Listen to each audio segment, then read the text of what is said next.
Bienvenidos a Un Cisne No Tan Negro, el podcast sobre inversión ángel, venture capital, startups e innovación. Bienvenidos a Un Cisne No Tan Negro. Mi nombre es Daniel Salvucci, conductor de este podcast y parte del equipo de inversión de Draper Cygnus. Tenemos una nueva entrega de esta serie de entrevistas a managers de fondos de venture capital. Por delante tenemos grandes invitados más para conocer sus historias y las de sus fondos en toda la región, cómo llegaron a la industria. Pero quiero contarles que estamos preparando nuevos formatos. Pronto vamos a inaugurar una nueva serie con conversaciones, debates, invitando a emprendedores, inversores, referentes de cada tema, donde podamos agarrar un tópico y hacer profundidad. Quiero agradecer a nuestro sponsor Amazon Web Services, que apoya y hace posible esta segunda temporada del podcast.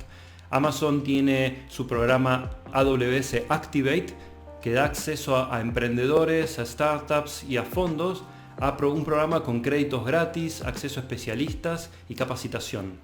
También quiero agradecer a Brown Rudnick, firma legal especializada en Venture Capital y Private Equity, líder en la región.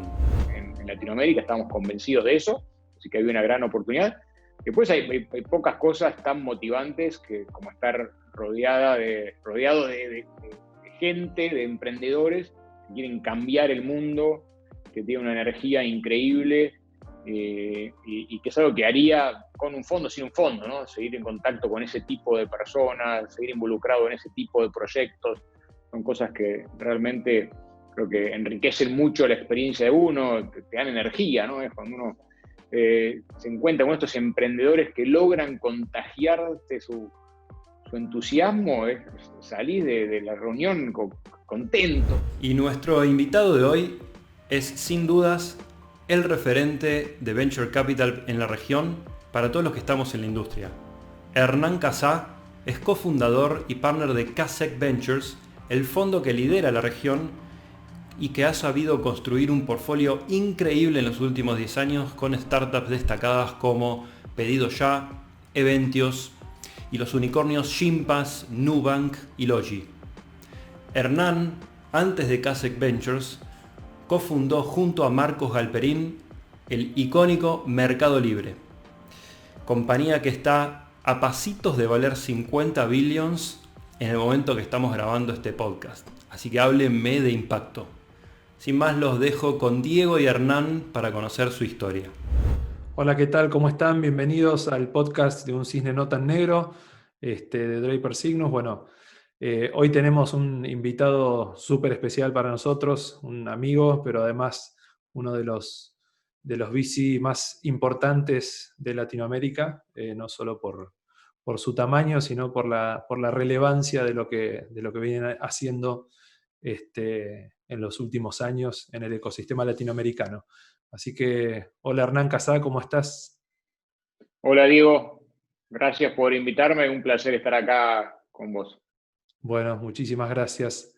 Bueno, la idea es recorrer un poquito la historia tuya personal.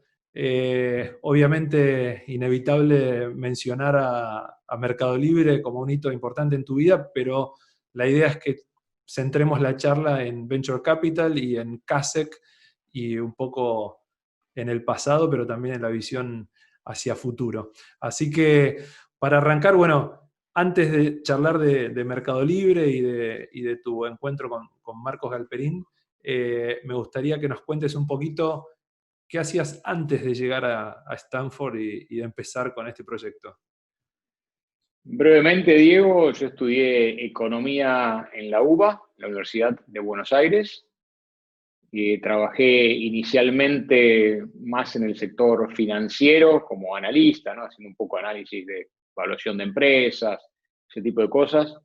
También tuve un pasaje por el Ministerio de Economía y por un programa que tenían las Naciones Unidas en Argentina. Y después me fui a trabajar a Procter & Gamble, que fue una muy buena experiencia para mí, una excelente escuela. Primero porque es una compañía con mucha metodología, mucho proceso, mucho training también para los jóvenes profesionales, así que me formó mucho por ese lado. Pero segundo, tenía algo que a mí me encantó, que en el concepto de marketing que tenía Procter en ese momento, básicamente te asignaban una marca. Y dentro de esa marca uno era como el dueño de ese pequeño negocio abajo de un paraguas enorme que era la corporación, ¿no? Claro. Y eso me encantó, esa experiencia de manejar un negocio, tener que tomar decisiones de lanzamientos, de productos, de precios. Y si bien el esquema este corporativo no era mi mundo, claramente me sentía un poquito incómodo por la rigidez que eso tiene, pero me encantó la experiencia en sí, ¿no? Así que hice eso y bueno, de ahí me fui a estudiar un MBA a Stanford Stanford. y después, bueno, pasó lo que comentaste. Perfecto, así que vida, un pasaje por el sector público, un pasaje por una gran corporación y después emprender. Ahí tengo entendido que estabas con otro proyecto ahí empezando cuando estabas en Stanford, encontraste a Marcos, ya lo conocías de antes, ¿por qué te decidiste a ir con él y emprender ese proyecto? Un comentario mínimo de la etapa anterior, que creo que me lo olvido porque mi inconsciente me lo bloquea, es que yo hice el servicio militar también. Ajá, Debo haber sido de los últimos en la Argentina que lo hizo, así que pasé 14 meses y una semana haciendo de marinerito. Y creo que eso también me ayudó a darme Suma, cuenta suma. qué es lo que no me gustaba para ir descubriendo qué es lo que a uno le gusta, ¿no? Siempre, Bueno, pero evidentemente en la resiliencia o en algo sumó, como los emprendedores israelíes que tienen esa resiliencia, algo habrá sumado, ¿no? sin duda, sin duda. No, y de mínima, ¿no? Dicen que más que importante saber qué es lo que uno quiere, es saber qué es lo que uno no quiere, ¿no? El concepto de exclusion, y creo que a mí algunas de esas experiencias me ayudaron a definir eso. Pero yendo a Stanford y Marcos Galperín, lo conocía a Marcos antes de ir a Stanford, pero porque los dos habíamos sido aceptados. Entonces éramos 3 argentinos en total en esa clase. Entonces nos conectamos antes para decir, hola, ¿qué tal? ¿En qué andás? ¿No? Y presentarnos. Nos hicimos amigos rápidamente. Y durante el estudio ahí en Stanford éramos amigos y teníamos actividades sociales juntos. Pero por un lado él estaba pensando volver a su empleo anterior y yo estaba buscando trabajo y él me había orientado más hacia el lado de consultoría y había aceptado una oferta. Y lo que pasa ahí es que aceptas una oferta un año antes de graduarte, ¿no? Ujú. Entonces como que una vez que sí, bueno, ya conseguí el trabajo que quería, tenés un año de cheque en blanco para experimentar. En esa experimentación me empecé a meter mucho más en entrepreneurship y en tecnología. Empecé a asistir a programas que tenía la universidad.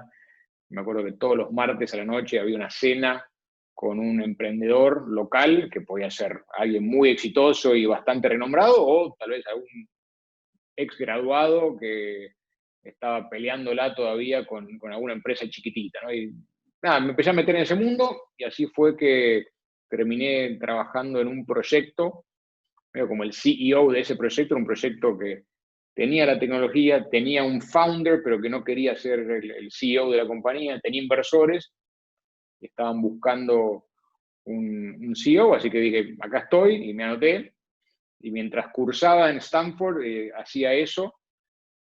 Primero estaba buenísimo porque me pagaban, segundo porque era experiencia de primera mano, ¿no? En el mundo de la tecnología y eso me hacía, entonces iba a ver a los profesores con preguntas concretas que surgían de la gestión de este negocio y empecé a hablar con Marcos también, ¿no? Yo le contaba lo que veía y él me contaba lo que iba pensando en su idea de Mercado Libre y bueno, a medida que nos íbamos acercando para la fecha de graduación, Marco seguía avanzando con la idea de Mercado Libre, yo seguía con mi proyecto ahí, especulando si iba a seguir con ese proyecto, si me iba a ir a la consultora o no, y ahí, bueno, terminé tomando la brillante decisión de sumarme al proyecto de Marcos, y bueno, nos graduamos, volvimos a Argentina, y ahí, bueno, rápidamente establecimos las operaciones acá, en el resto de Latinoamérica. Ujú. Bueno, todo fue fluyendo con muchos ups y downs, pero obviamente la trayectoria fue muy, muy exitosa. Muy exitosa. Bueno, Mercado Libre, una trayectoria larga, desde haber empezado literalmente en el garage hasta todos los hitos que fueron teniendo, el IPO y todo lo que pasó después hasta llegar a la gran compañía que es. No quiero hacerte repetir, has contado varias veces y aparte vamos a pasar al Venture Capital, pero sí me gustaría que nos digas por qué crees que, habiendo empezado con Mercado Libre desde el momento en que todavía no había e-commerce en la región hasta el día de hoy, ¿por qué pensás que Meli logró lo que logró y otros jugadores no? ¿Por qué es la que claramente terminó siendo el winner en la región en e-commerce y bueno, y ahora e-commerce y fintech y todo lo que es hoy, ¿no? Sin duda. Creo que es multifactorial, como todas estas cosas, Uh-huh. y si uno replica una de esas, tal vez el resultado no se da, pero si uno logra replicar el contexto general, se va a dar.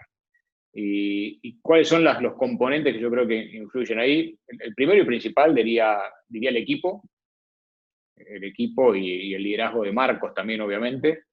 Creo que por un lado, de alguna manera, las personas que logramos sumar al equipo eran personas que hacían esto porque les gustaba, realmente sentían que había una gran oportunidad de largo plazo y no solo veían en los primeros días, los primeros meses, ese boom que había de Internet cuando estaba la burbuja y parecía que era súper canchero meterse en Internet. Creo que obviamente algo de eso había, pero había mucho más de construir un negocio a largo plazo, llevar este sueño a la realidad, etc. Así que creo que la selección de personas fue muy importante y eso se vio sobre todo cuando justamente esta burbuja explotó y eso que parecía tan sexy pasó a ser lo más anticuado del mundo y así todo, nadie se fue de la compañía por eso, nadie. Muchos podrían haber decidido, bueno, me vuelvo a mi puesto en McKinsey o en Goldman Sachs o en Procter & Gamble y nadie hizo eso, todos siguieron en la compañía y eso que creo fue muy importante. Después, sin duda, Marco siempre tuvo una visión muy de largo plazo, ¿no? De no mirar los próximos 3 meses, inclusive cuando la compañía fue pública, una de las decisiones que se tomó fue no compartir estimates, no decir cuál es el forecast de la compañía. Y, ¿por qué? Porque eso te termina contaminando el proceso de decisiones, por más que uno diga, quiero tomar una decisión de corto plazo, pero siempre estoy viendo a largo plazo, esa decisión de corto plazo termina afectando. Así que creo que hay una parte muy importante en el rol del equipo, del liderazgo de ese equipo.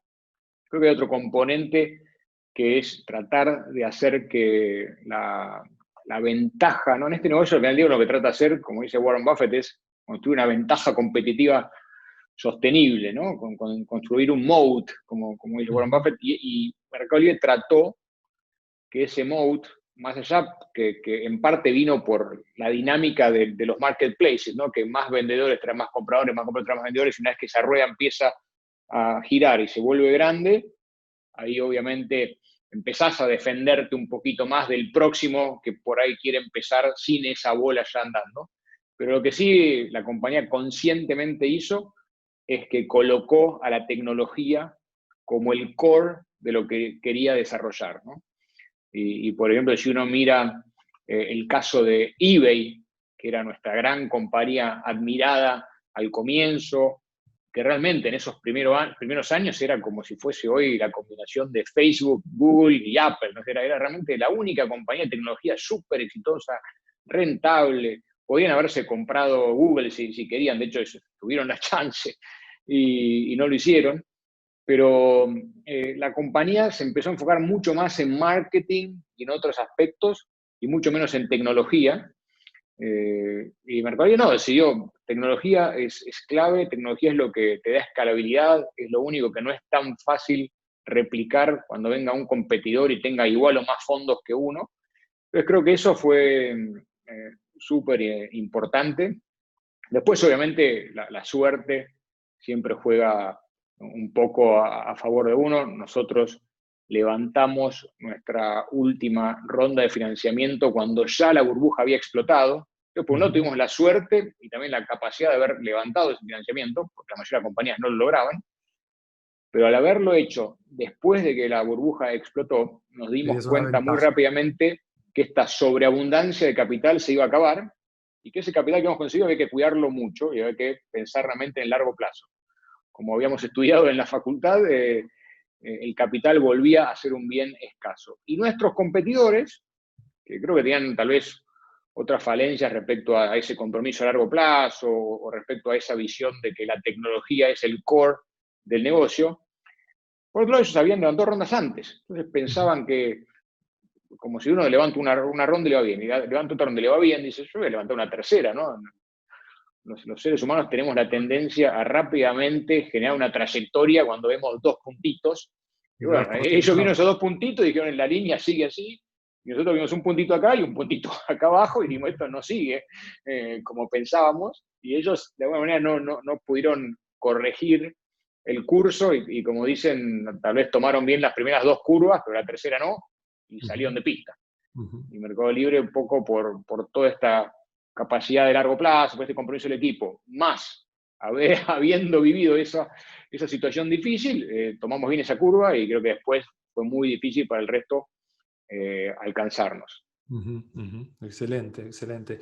Y bueno, a nivel negocios fue un éxito, pero ¿qué te dejó a vos personalmente? ¿Qué fue lo más importante que te deja tu paso por Mercado Libre?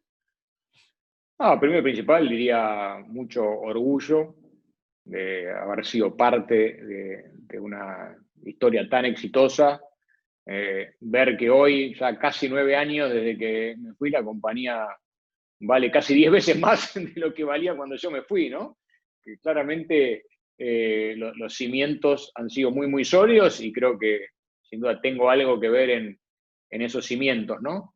Entonces eso me da mucho orgullo y después una experiencia personal muy, muy rica, ¿no? En todo sentido. A mí, mi trabajo me gustaba lo que hacía en Mercado Libre, me gusta lo que hago hoy con CASEC, que es una parte importante de mi vida.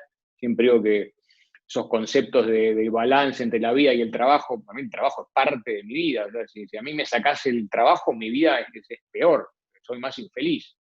Lo cual no quiere decir que solo trabajo, o muchas otras cosas que también me gustan, y entonces haber tenido la suerte de tener una experiencia tan rica, tan impactante, es algo que me dejó mucho. Después me dejó excelentes relaciones, ¿no? Tengo personas que quiero y admiro mucho, Marcos, Osvaldo, Nicolás Secasi, que es mi socio actual.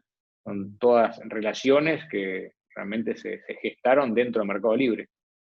Y Hernán, ¿por qué decidís tomar este paso de cambio de vida, de salir de Mercado Libre, y por qué dedicarse al Venture Capital, que no había en ese momento muchos fondos de VC en Argentina, no había, y en la región muy pocos? Sí, yo creo que Mercado Libre me podría haber quedado varios años más y hubiese seguido siendo un desafío súper interesante. Claramente había todavía mucho valor por construir y eso lo ha demostrado la compañía en todo lo que siguió haciendo y todos los planes que todavía tiene hacia adelante, ¿no?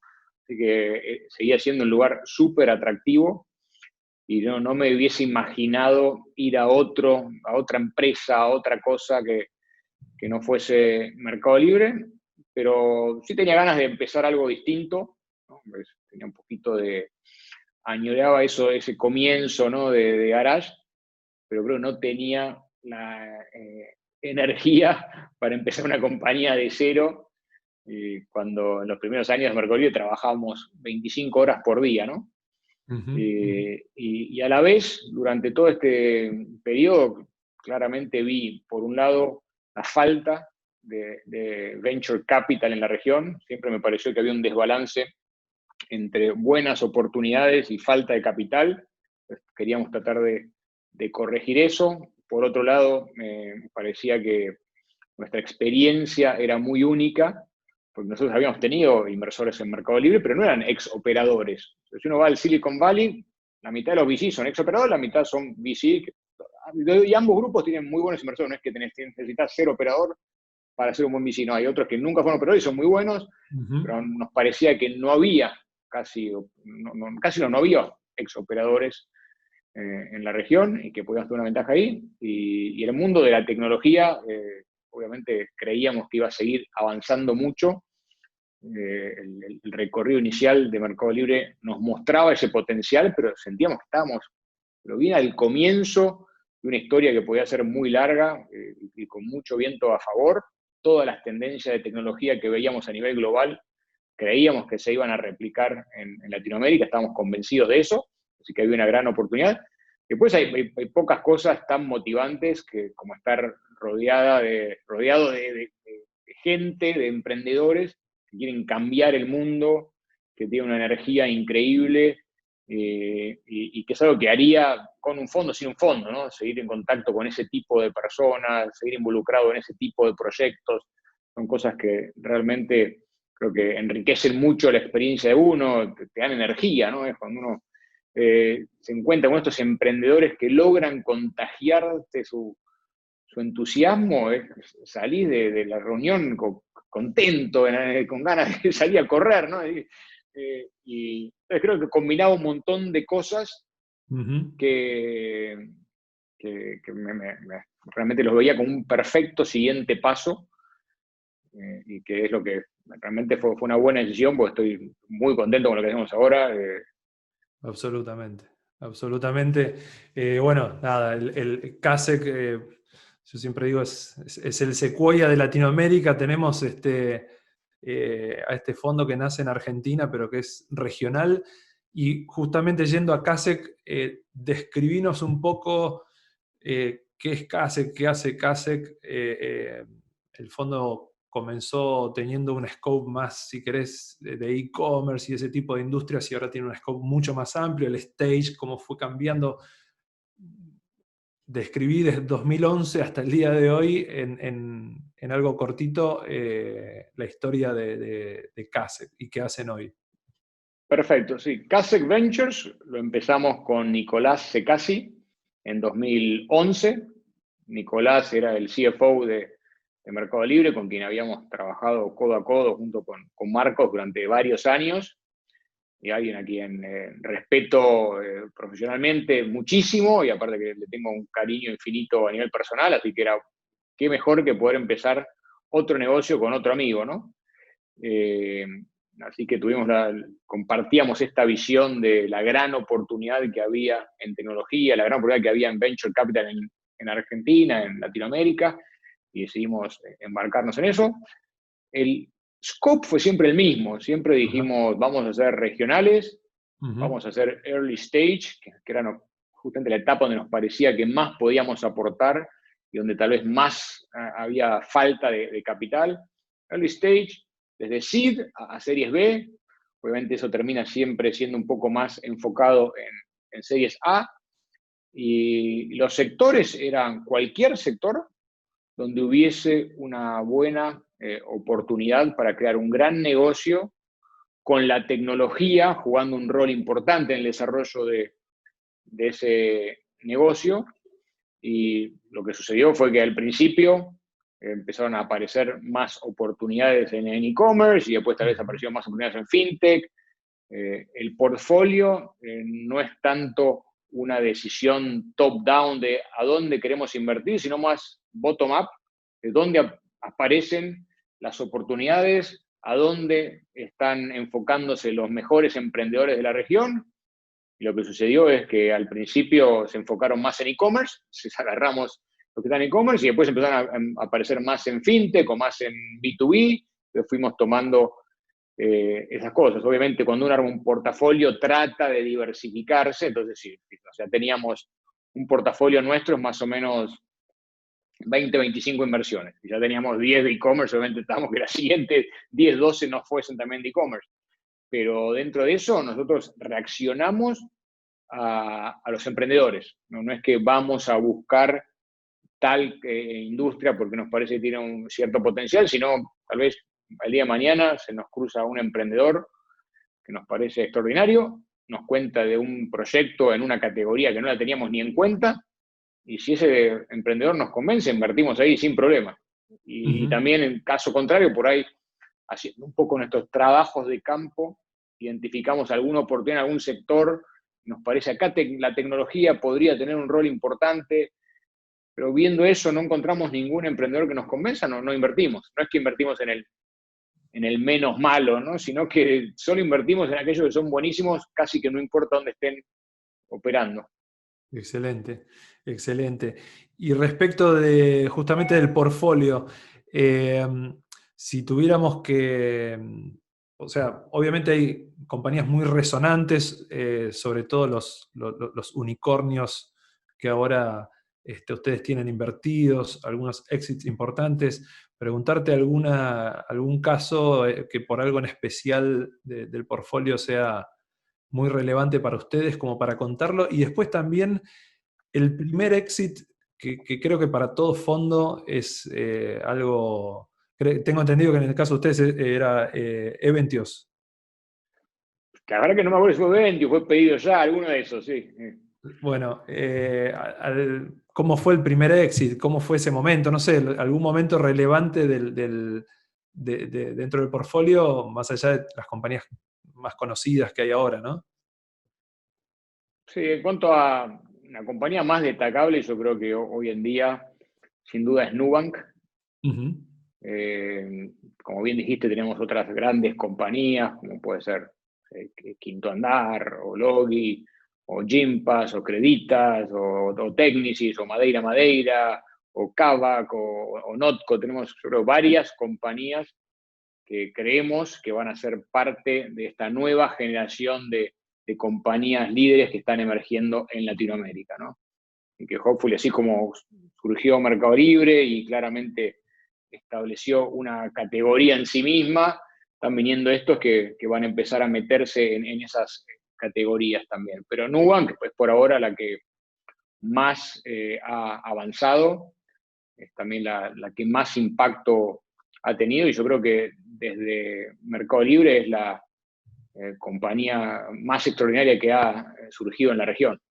Uh-huh. Uh-huh. Así que ese es un caso muy particular, es un caso donde nosotros invertimos en el seed round, cuando David Vélez, el fundador, estaba saliendo de Sequoia y estaba pensando en armar un banco en Brasil, algo que sin duda cumplía el check de lugar enorme, mercado gigante, pero donde las chances de éxito no eran demasiado evidentes, ¿no? El mercado financiero de Brasil, como pasa en la mayoría de los países de Latinoamérica, estaba dominado de una manera oligopólica por 4 o 5 bancos, todos bancos súper rentables. Entonces uno dice, bueno, ahí ya tiene que haber lugar para que haya un nuevo jugador. El servicio que le ofrecían a sus usuarios no era el mejor. No podíamos decir que eran compañías que estaban obsesionadas por la calidad de servicio al cliente. Wow, tecnología puede realmente, con una visión distinta, un ángulo muy de hacerse amigo del consumidor, puede tener una ventaja enorme ahí, pero a la vez es un sector súper regulado, donde necesitas mucho capital.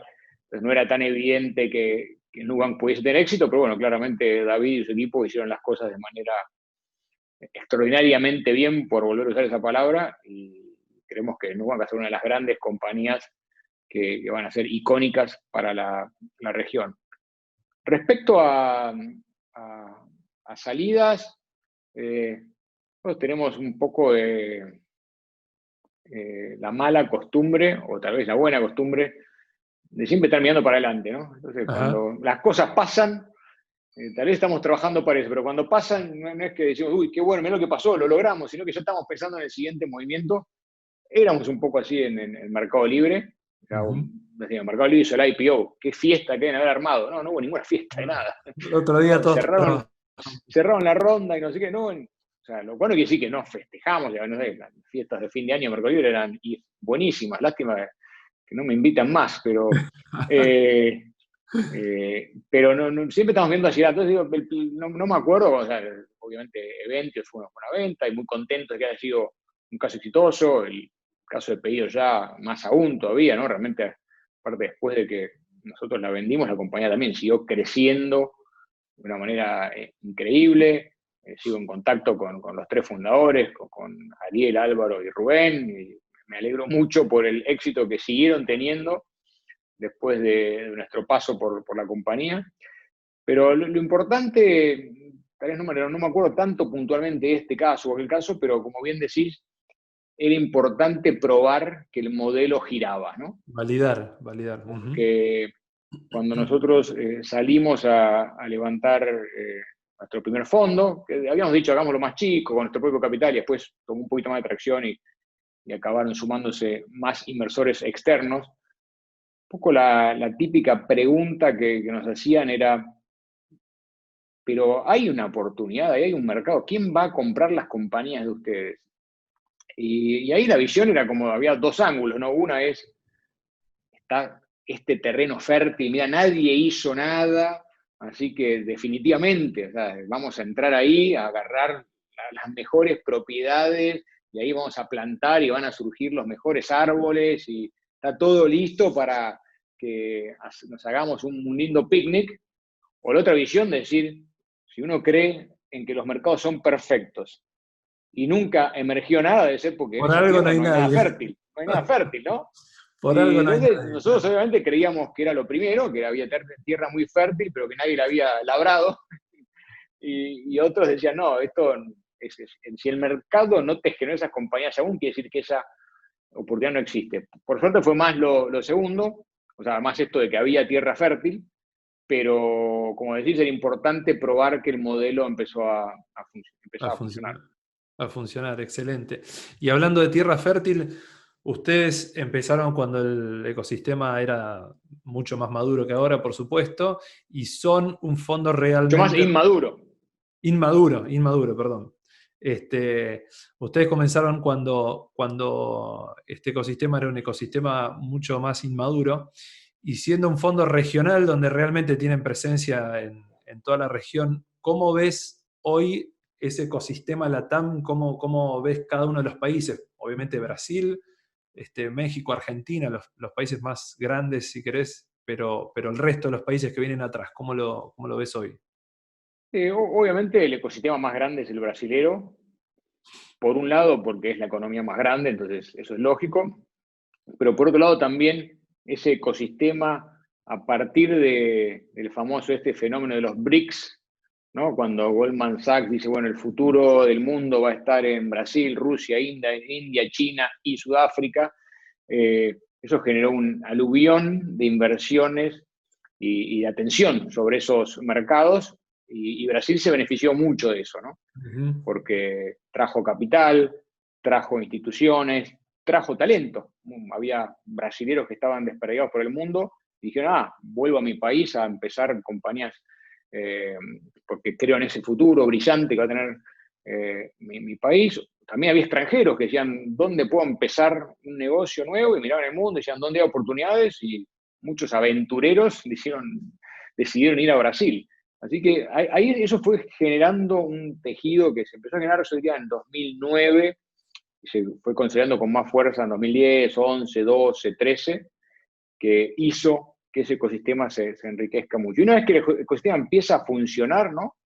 Después se va como nutriendo solo, ¿no? Porque tal vez algunos emprendedores tienen algún tipo de éxito, entonces vuelven a reinventar ese ecosistema, y el hecho de que haya un emprendedor que tuvo éxito hace que otros miren de afuera y digan, wow, acá se puede, entonces van y se meten. La rueda empezó a girar. Así que claramente Brasil, soy el ecosistema que más se consolidó en ese aspecto. Y como te decía antes, Brasil es el mercado más grande, ¿no? Y en tecnología, una de las cosas importantes es economías de escala, ¿no? Uno realmente siempre en esta industria lo que uno busca es tener economías de escala, alcanzar un cierto volumen a partir del cual los costos empiezan a crecer a una tasa mucho más lenta que los ingresos, ¿no? Y ahí es donde viene la gran rentabilidad de las empresas de tecnología que logran escalar. Y obviamente Brasil, siendo un mercado grande, eso se podía lograr más rápido que en otros lugares. Otros mercados también eran interesantes, pero tal vez entre que eran más chicos y que la penetración de Internet, la penetración de telefonía celular era más baja, costaba en ese momento imaginarse que uno podía alcanzar escala. Así que primero Brasil, después el segundo mercado que uno siempre miraba era México, pues también un mercado bastante más grande, donde la adopción de tecnología demoró un poco más, la penetración de Internet demoró un poco más, pero bueno, durante muchos años decíamos el próximo año, y eso inclusive desde nuestros años en Mercado Libre, ¿no? Donde Mercado Libre obviamente tenía una operación relevante en México, pero que no terminaba de crecer lo suficiente dado el tamaño de esa economía, dado el tamaño de ese país, dado la población de ese país. Y cuando nos pusimos el sombrero de Kasek Ventures, lo mismo, ¿no? Decíamos, bueno, el año que viene es el año de México, el año que viene, y siempre quedaba para el año siguiente, y siempre el año siguiente. Bueno, creo que ya no pasa más eso. O sea, México hoy es claramente el segundo mercado de la región, donde pasó un poquito esa misma dinámica que comentaba Brasil. Extranjeros fueron a México a desarrollar negocios porque vieron que había un mercado grande, con muchas oportunidades. Mexicanos que estaban fuera de México y habían tenido experiencia en Silicon Valley o en alguna compañía de tecnología, volvieron y empezaron compañías, y después lo que empezó a pasar es que, no sé, los que se graduaban del TEC de Monterrey, en lugar de decir voy a trabajar a tal corporación, dicen, no, o sea, que ahora no me gusta más eso, veo que hay un mercado ahí abierto, me quiero meter de cabeza a desarrollar mi propio startup. Así que eso ha ido pasando en México, y si de alguna manera pudiésemos usar nuestros fondos como reflejo de eso, nuestro fondo 1, que fue de 2011, no tenemos ninguna compañía de México, tenemos la mayoría de Brasil, alguna Argentina, de Chile, de Uruguay, como fue pedido ya, y no mucho más. Segundo fondo, tenemos una compañía de México, Confío, una gran compañía.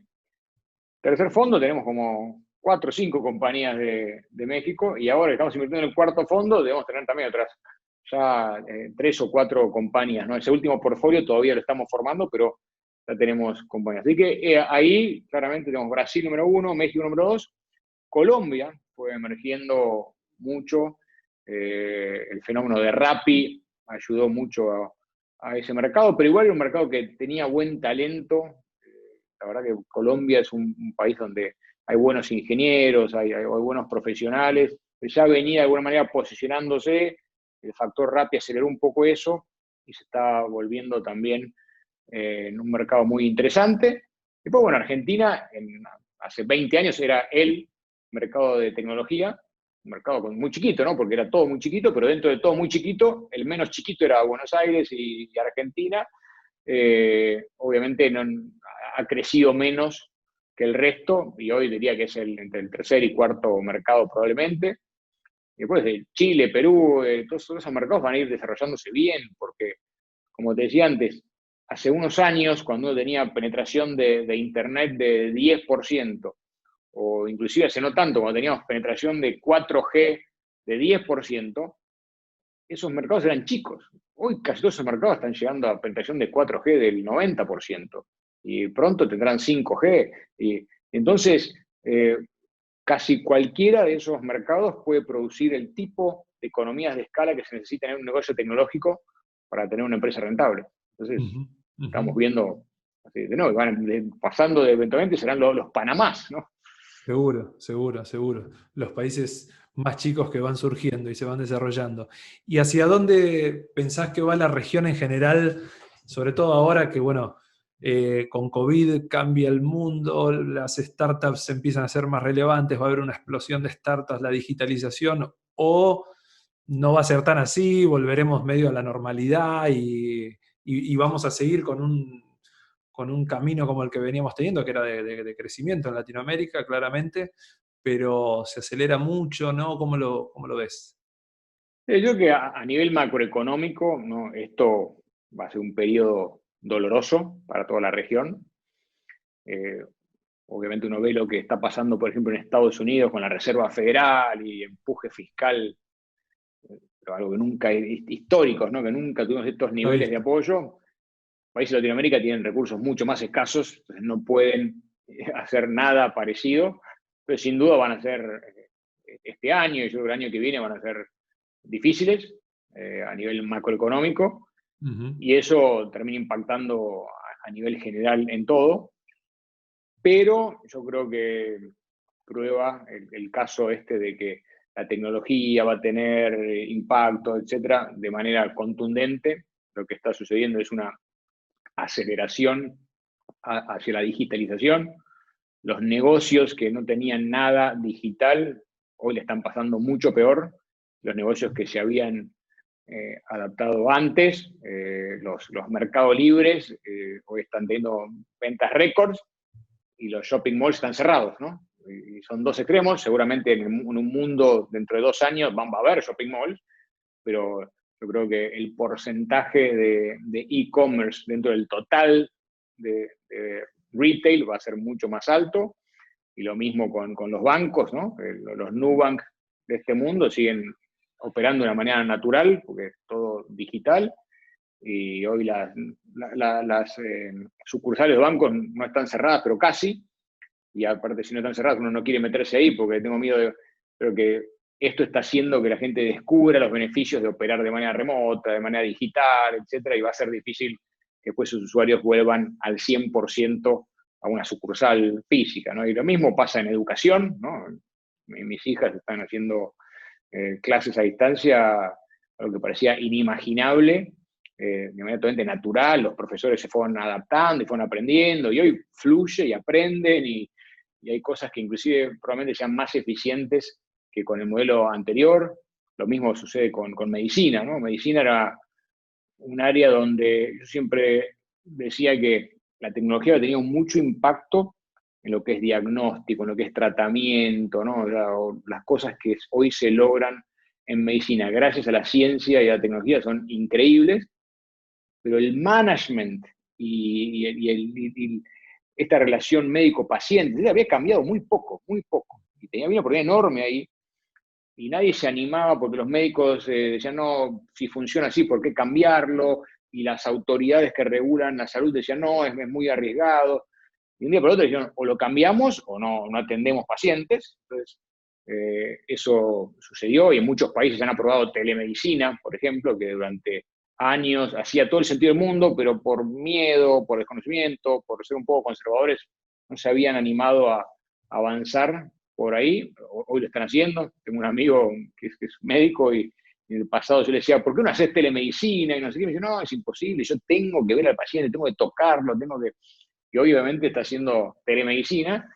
Y le digo, ¿qué va a pasar a futuro? Y me dice, a futuro voy a seguir probablemente haciendo, no todas mis consultas, porque la realidad del mundo va a ser un mundo híbrido, va a haber un poco y un poco, pero una gran parte de mis consultas van a seguir siendo online a partir de ahora. Así que yo creo que sin duda va a haber una aceleración hacia lo digital, y tal vez pasamos de acá y nos fuimos acá y terminaremos en un lugar intermedio, no tan alto como estamos hoy en día, pero sin duda mucho más alto de lo que veníamos, y va a acelerar ese proceso. Algo que decimos mucho en casa, que es que ¿dónde estaba el mundo en 2030, en el año 2030? No cambió tanto. Lo que cambió es que vamos a llegar antes, en cuanto a Claro. penetración de tecnología en los distintos sectores de la economía, en los distintos sectores de nuestra vida. Sí, sí, incluso se sabía que íbamos a llegar a determinadas cosas, pero las veremos antes probablemente. Y sin duda que todo esto hace que sectores que a lo mejor tenían más resistencia, como lo que comentás de la medicina, como lo puede ser parecido también en la educación, que a lo mejor había también resistencia a que algunos procesos sean más tecnológicos o más digitalizados, y esto, bueno, necesariamente tuvo que ser, así que probablemente ayude a eso. Así que bueno, Hernán, sabemos que tenés el tiempo acotado, así que tengo alguna última pregunta que me quedaba en el tintero. Eh, Respecto a nosotros, quienes invertimos en early stage, más allá de ver la viabilidad del negocio, la viabilidad del modelo de negocio y demás, ponemos mucho énfasis en el emprendedor o en el equipo emprendedor. Eh, Corto porque da para charlar mucho, pero ¿qué es lo que miran, lo principal que miran o lo que más les ayuda a tomar la decisión cuando ven un emprendedor? Sí, coincido 100% que es una parte fundamental. Acá uno apuesta a cómo va a ser el futuro, y la mayoría de esas hipótesis van a estar erradas, pero uno dice, bueno, si tengo al emprendedor correcto, va a poder reinterpretar ese futuro, va a poder reaccionar de una manera lógica y hacer que el negocio, de todas maneras, por más que las hipótesis cambien, tenga una buena chance de éxito. Y ahí hay varias cosas. Hay una que es fundamental, que suena obvia, pero que engloba mucho, que es liderazgo. Y liderazgo es importante porque, por un lado, viene en tener una visión clara, ¿no? De a dónde quiero ir y imaginarse ese futuro y perseguir ese objetivo con mucha convicción, con mucho compromiso. Liderazgo porque es muy importante hacer que otros se sumen, ¿no? A esa visión que uno tiene y poder armar un equipo que vaya hacia esa visión y no sea simplemente un partido de tenis singles, ¿no? Donde hay uno solo jugando. Después es muy importante porque tiene que convencer a inversores como nosotros, ¿no? Que wow, esa visión es atractiva y puede haber un buen retorno, entonces tenemos que sumarnos ahí. Después tenés que sumar también clientes, proveedores. Entonces, el liderazgo ese es muy, muy importante, la capacidad de articular bien esa visión para que otros la encuentren tan atractiva como el propio emprendedor, ¿no? Y eso es algo que es fundamental. A veces nosotros vemos sólidos emprendedores, pero que tienen dificultad en articular lo que están armando, y esas historias siempre terminan embarradas, ¿no? Porque si no lográs crearle ese brillo en los ojos a otros, es muy difícil, ¿no? Así que esa parte es fundamental, fundamental, fundamental. Después, obviamente, en Venture Capital hay una confianza altísima en el emprendedor. Uno casi que le entrega las llaves de la casa. Entonces, cuestiones que suenan básicas, pero son fundamentales. Uno tiene que saber que los valores de ese emprendedor son los valores que uno tendría, ¿no? Y que uno aplicaría. Y eso es fundamental porque, de nuevo, se pueden equivocar en la implementación de algún plan, en la ejecución de alguna idea, en la contratación de alguna persona, pero no en alguna consideración moral de qué está bien y qué está mal, ¿no? Entonces esa parte es muy importante. Y en general, la verdad que en Venture Capital hay pocos casos de fraude, ¿no? O ese tipo de cosas. Y realmente los emprendedores suelen tener los valores y la moralidad que se necesita para poder operar con confianza. Y después hay cuestiones que son más uno a uno, ¿no? Que es, obviamente, como te decía antes, en el caso de Mercado Libre, y es algo que nosotros miramos mucho desde Kasek, es que la compañía tenga un foco fuerte en tecnología, ¿no? Y eso puede decir que hay un fundador que tiene mucha experiencia en el desarrollo de producto y puede programar, etcétera, o si no es alguien que con este tipo de liderazgo que te describí antes puede atraer a alguien que pueda programar eso, pero este líder tiene que tener una visión de negocio, tiene que, no sé, el caso extremísimo en esta industria es Steve Jobs, ¿no? Que él no era que tanto lo que programaba, pero sí lo que lograba que otros programen con su visión de producto, ¿no? Entonces, sin ir a ese caso tan extremo, creo que es algo muy importante, esa perspectiva de producto. Y después tiene que haber del lado del emprendedor un compromiso irracional con lo que está haciendo. Porque o sea, emprender es irracional, ¿no? Si uno dice, a ver, armo un árbol de decisión y veo si me conviene o no emprender, la respuesta es siempre ser no te conviene emprender, porque las chances de éxito son bajísimas, bajísimas. Entonces te conviene, no sé, andar y conseguir un empleo y después andar, ¿no? Haciendo otro tipo de evolución en tu carrera. Y eso no, el emprendedor tiene que decir, no, igual no importa que las estadísticas me digan que tengo que ir para acá, yo quiero ir para acá porque estoy convencido, porque estoy cabeza dura, porque sueño con eso. El no hacer eso me va a hacer sentir mal, ¿no? Es la típica esta cuestión de decir, ¿de qué te vas a arrepentir dentro de 10 años? De no hacerlo. O de haberlo hecho y fracasado. No, quiero hacerlo, ¿no? Entonces, es muy importante que tengan esa convicción y eso es fundamental porque inclusive las historias más exitosas tienen momentos muy, pero muy difíciles y solamente las personas que tienen ese compromiso irracional, que están realmente haciendo esto no por el premio económico que van a recibir, sino por el sueño de realizar esa visión, son los que logran sobreponerse a esos desafíos. Seguro, seguro. Una última pregunta antes de cerrar. Hablamos de tus principios tus inicios en Stanford. Cuando uno toma a los emprendedores más exitosos e incluso los fund managers de los fondos más exitosos, Stanford aparece muchas veces repetido. Ustedes en CASEC tienen un programa con Stanford para los emprendedores de los portfolio companies. ¿Qué relevancia tiene para ustedes Stanford para ser un buen emprendedor o como diferencial para este mundo emprendedor? Para mí Stanford fue algo game changer en mi vida, ¿no? Porque salí de Argentina trabajando en Procter & Gamble, vendiendo pañales y shampoos, y casi sin usar internet. De repente fui a un lugar donde estaba pasando la revolución tecnológica y yo era parte de eso, y todos los profesores, todos mis compañeros, todo el ecosistema estaba involucrado en eso. Entonces, de repente sería imposible no involucrarse también con eso, ¿no? Así que para mí fue, no sé, si hubiese ido a otra universidad, no sé si hubiese terminado haciendo lo que hice, ¿no? Y así que eso para mí fue fundamental. Ahora, habiendo dicho eso, no hay ningún requerimiento para ser parte de CASEC tener que pasar por Stanford. Hay infinitas buenas universidades, hay inclusive infinitos buenos emprendedores que ni siquiera fueron a universidades y son buenísimos. Ahí después es caso a caso. En general, las personas que van a Stanford terminan eligiendo Stanford porque tienen cierta afinidad con tecnología, tienen cierta afinidad con emprender, porque obviamente el Silicon Valley se ha transformado un poco en el epicentro global de eso. Inclusive los que van a Stanford, por más que no tengan tanto ese ADN al comienzo, te lo terminan inyectando porque lo empezás a ver y a vivir y a respirar. Entonces, sin duda, hay una parte importante que es self-selection, ¿no? ¿Quién termina yendo? E inclusive, estando ahí, esto se retroalimenta muy positivamente, entonces surgen muchas compañías. ¿Y por qué hacemos todo nuestro programa ahí?